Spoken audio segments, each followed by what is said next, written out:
Күндүн маанилүү жаңылыктар менен тааныштырып, бүгүн программасы. Студияда мен Тимур Владислав. Саламатсыздарбы?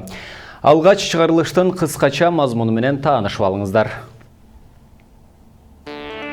УКМК укук коргоочу жана адвокат Нурбек Токтакунов тууралуу видеого тиешеси жоктугун билдирди. Бул боюнча жарандык коом бийликке талап койду. Ит бекерге бааланып жаткан картошка маселеси депутаттардын талкуусуна түштү. Чириген картошка өкмөттү эми чындап отставкага кетиреби? Кабаттан боюн таштаган кыз эсине келди. Ал уурулукка айыпталып жатат. Адвокат жана укук коргоочу Нурбек Токтакунов тууралуу интернетте тараган видео боюнча ал бул ишти УКМК атайын жасагандыгын айтып чыкты. Ага уда жарандык коом адамдын жеке жашоосуна чейин кийлигишип, анын беделин түшүрүүгө аракет кылып жатат деп бийликти сындаган билдирүү таратты. Акыркы күндөрү укук коргоочу жана адвокат Нурбек Токтакуновдун ар намысына, жеке жашоосуна байланыштуу адамдык жана саясий маданиятка туура келбеген каралоочу макалалар жана видеолор социалдык түйүндөр аркылуу коомго таратыла баштады. Биз бул каралоолор анын адвокаттык ишмердүүлүгүнө жана жарандык позициясына байланыштуу деп эсептейбиз. Мындай иштерди жасоо бийликке аброй алып келбейт. Тескерисинче алсыздыгын, акылсыздыгын көрсөтөт. Өлкө жетекчилигинен УКМК төрагасынан Токтакуновго карата болуп жаткан каралоолорду токтотууну жана мындай каралоолорду уюштургандарга чара көрүүнү талап кылабыз деп айтылат анда. Кечээ социалдык тармактарда Токтакунов тууралуу видео тарап, кызуу талкуу жаратып жатат. Видеодо Токтакунов президент бейөкмөт уюмунун жетекчиси экени, психикалык жактан жабыркай тургандыгы айтылган. Андан сырткары анын жеке жашоосу жөнүндө дагы кеп козголгон. Ал эми УКМК видео боюнча түшүндүрмө берип, атайын кызматтын Токтакуновду каралаган маалыматтарга тиешеси жок деди. Мурдагы президент Курманбек Бакиев жана анын айрым жакын туугандары өлкөгө кайтып келиши мүмкүн деп тараган маалымат боюнча башкы прокуратура бүгүн үн катты. Көзөмөл органы тараткан маалыматка ылайык көптөгөн фактылар, оор жана өтө оор кылмыштар боюнча айыпталган Бакиевтер сыртынан соттолгон. Бакиевтер мындан сырткары 2010 жылдын 7 апрелиндеги окуялар боюнча адамдарды өлтүрүү, коррупция, башка бирөөнүн мүлкүн тартып алуу боюнча дагы айыпталып, узак убакытка сыртынан соттолушкан. Муну менен бирге учурда Бакиевтердин үй бүлөсүнүн башка коррупциялык фактыларга тиешеси бар же жогун аныктоо максатында текшерүү иштери жүрүүдө. Анын жыйынтыгына ылайык юридикалык баа берилет. Эгер алар өлкө аймагына кайтып келсе же алардын жүргөн жерлери так аныктала турган болсо, бир катар оперативдик тергөө иштери жүргүзүлүп, аларга карата процессуалдык мажбурлоо чаралары көрүлөт деп айтылат маалыматта.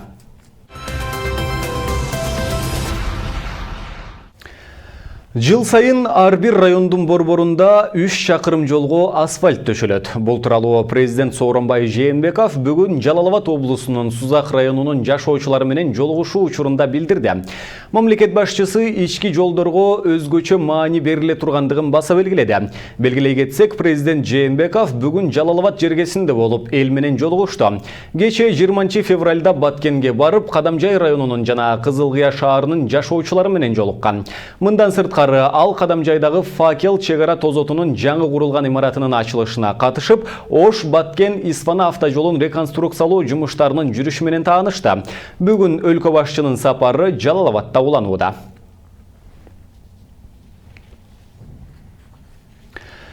Казакстан чегарасынан фитосанитардык көзөмөлдөн өтпөй жатат деген жүйө менен картошканы өткөрбөй койду. Базарларда картошканын баасы текейдей арзан болуп, дыйкандар күйүп жатат.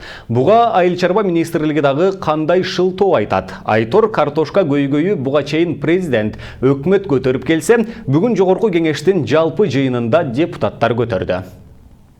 Президент Сооронбай Жээнбеков 2 жылды катарулай региондорду өнүктүрүү жылы деп белгиледи. Өлкө башчысы өзү элет жеринен өсүп чоңойгондуктан айылдыктардын жашоо турмушуна азыраак болсо да стимул боло турган иш-аракеттерди жасоого аракет кылып жатса керек. А бирок дыйканчылык менен жан баккан жарандардын абалына мышы кыйлаганы жатат. Себеби тонналап картошка айдагандар банкрот болуп, түшүмдөрү кампаларда чирип жатат. Эми азыр 20 күн калды. 20 күн içinde жан картошка чыгат, ушу менен чиригени чирип, калганы калат. Азыр заманасы курулуп ошол өстүрүлгөн дыйкандарыбыз кайда апарарын билбей 3,5 сомдон 3 сомдон да сата албай отурушат.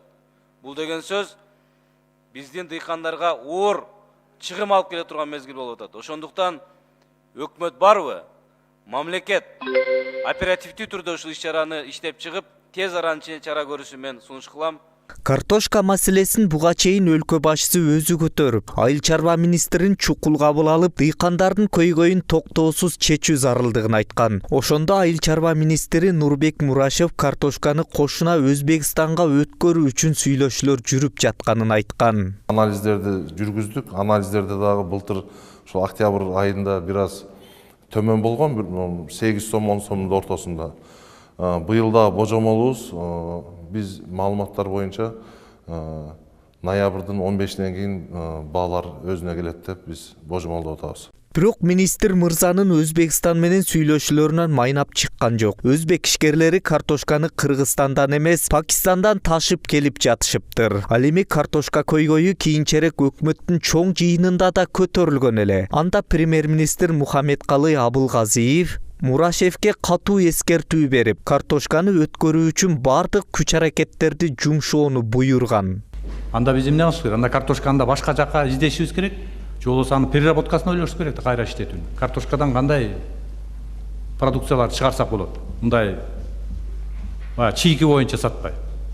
Министерство ошону кылышыңар керек да. Канча институт бар? Канча мына артта отурган бир катар баарыңар отурасыңар. Бир катар баарыңар айыл чарбасындасыңар.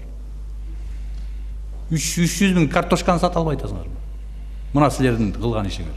Ошон үчүн Нурбек Муртазович, сизге эскертүү.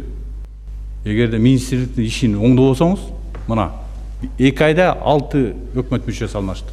Дыйкандар өндүргөн товарларды экспорттоо үчүн бажы биримдигине киргенбиз. Ошондо дыйкандар айдаган азыктар кымбатка сатылып, айыл турмушу оңолот деп жакшы эле жарыя кылбадык беле. Анткени менен картошка жана башка жер жемиштер башка өлкөнү мындай кой, жакынкы кошуна Казакстанга өтпөй жатыптыр. Биз деген бүткүл дүйнөлүк соода уюмунун мүчөсүбүз. Евразиялык экономикалык союздун мүчөсүбүз. Алар деген бизге алдын ала айтып, бир анан кириш керек эле да. Түшүнүксүз болуп атат да. Кандай болот? Дагы мына биздин дыйкандар, фермерлер анысы деле кыйналып атат. Мына Ысык көлдө картошкабыз такыр баасы түшүп кеткен. Казакстанда запрет кылып койсам эртең кандай болот андачы? Канча жашашат эл? Мына ушуга эмне себептен ушуга жол берилип атат? Шуну да бир айткым келет да. Анан экинчи жагынан айтып кетейин, мен билишимче жакында эле Казакстан делегациясы келип кеткен бизге. Келип кеткенден кийин 2 күндөн кийин запрет кирип атат бизгечи. Бул чоң көйгөй да, бул кантип чечилет? Азыр переговорный группа түзүлүп атабы, же чек ара ошол бойдон жабылып тура береби?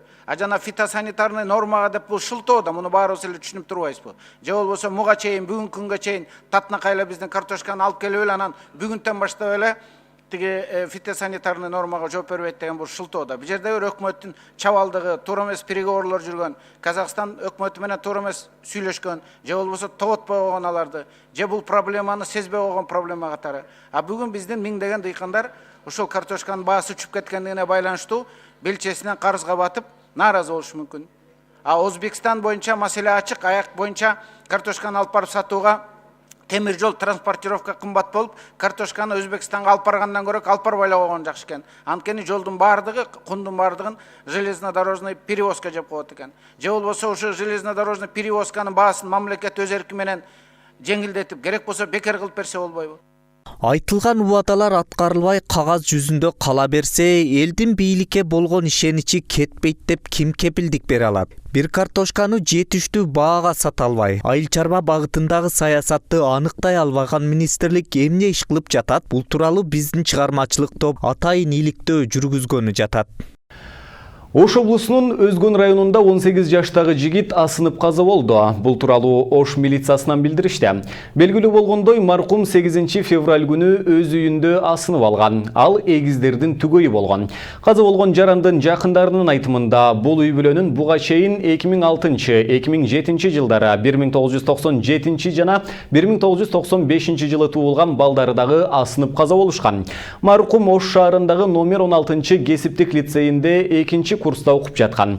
Алдын ала маалыматтар боюнча эгиздин түгөйү каза болгонго чейин өзү окуп жаткан окуу жайдагы баладан күч колдонуп 700 сом тартып алган.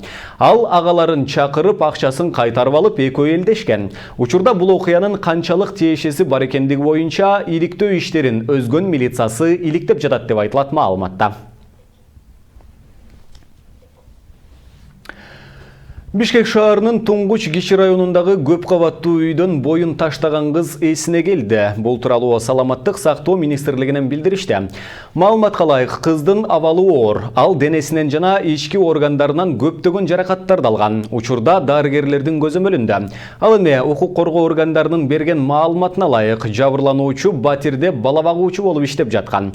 17 жаштагы кыздын ата-энеси Россияда иштеп жүргөндүгү аныкталды. Ал Бишкекте чоң апасы менен жашачу. Алдын алынган маалыматтарга караганда Батирдин ээси кызды уурулукка айыптаган. Ал бөлмөгө бекинип алып, өз өмүрүн кыюуну чечкен. Милиция кызды жаман ойдон кайтууга чакырган, бирок өспүрүм аларды уккан эмес. Эшикти талкалап киришкенде кыз терезеден секирип кеткен. Эске салсак, кечээ көп кабаттуу үйлөрдүн биринен өспүрүм кыз өз өмүрүн кыюуга аракет кылган.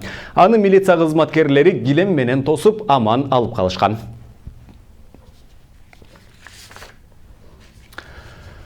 Улуттук банк 21 февралдан тарта төлөмдөрдү кабыл алган мобилдик компаниясынын лицензияларын убактылуу токтотту. Бул тууралуу банктык маалымат кызматы кабарлады. Мобилдик 2 лицензияны 2015 жылдын май айында алган. Эске салсак, январдан тарта мобилдиктин терминалдарында катачылыктар байкалып, Түндүк электр, Ош электро жана Мегаком бул фирманын кызматтарынан баш тартышкан. Кийинчерээк мобилдиктеги мүчүрүштүктөр байкалганын Билайн, Акнет жана Бишкек теплосеть билдиришкен. Февралдын башында мобилдик фирмасынын жетекчилиги техникалык каталардын баары жоюлгандыгын билдирген. Бирок системада кайра катачылыктар байкалып, төлөмдөрдү кабыл алуу кызматы токтотулган болчу.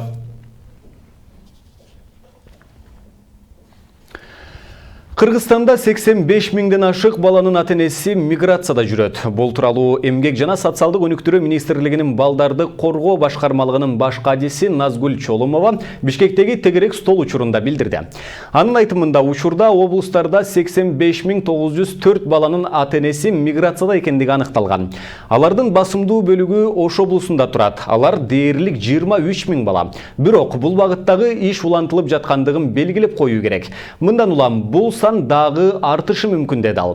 Эскерте кетсек, өлкөнүн баардык аймактарында атайын штабтар иштейт. Алардын саны 511ге жетет. Алардын көпчүлүгү жергиликтүү райондук администрацияларга бекитилген. Ал жерден жарандар баардык маселе, анын ичинде өспүрүмдөр менен байланышкан маселелерде кеңеш ала алышат. Кыргызстандын президенти Сооронбай Жээнбековдун демилгеси менен жыл сайын республикалык деңгээлде көчмөндөр оюндарын өткөрүп туруу боюнча чечим кабыл алынган. Быйыл алгачкы республикалык көчмөндөр оюндары Таласта өтөт. Бул тууралуу Жаштар иштери, Дене тарбия жана спорт агенттигинин басмасөз өкүлү Нурден Султанбаев билдирди. Бул өзүбүздүн жарандарга эле арналган республиканын ичиндеги иш-чара. Дүйнөлүк көчмөндөр оюндары улана берет. Ал эми бизде өзүбүздүн улуттук спорттун түрлөрүн өнүктүрүү үчүн иш-чара өтүп турушу керек. Дүйнөлүк көчмөндөр оюндарына баары эле келе алган жок да, туурабы? Ар бир жаран аны көргүсү келген, жүрөгү менен күйгөн. Ошондуктан бул өзүбүздүн спортту, каада салтыбызды өнүктүрүш үчүн сунушталган. Бул фестиваль вариантында өтөт. Быйылкысы Таласта өтөөрү анык. Быйыл 16 февралда Жаштар иштери, Дене тарбия жана спорт агенттигинин директору Канат Аманкулов кичи көчмөндөр оюндары эми жыл сайын ар кайсы облуста өткөрүлүп тураарын билдирген. Дүйнөлүк көчмөндөр оюн өткөзүүнү Түркия мамлекетине мына өткөзүп бердик. Биз эми мындан нары республикалык көчмөндөр оюндарын жалпы өлкөбүзгө жайылтуу үчүн ар жылы ар бир региондо өткөзүүнү чечтик.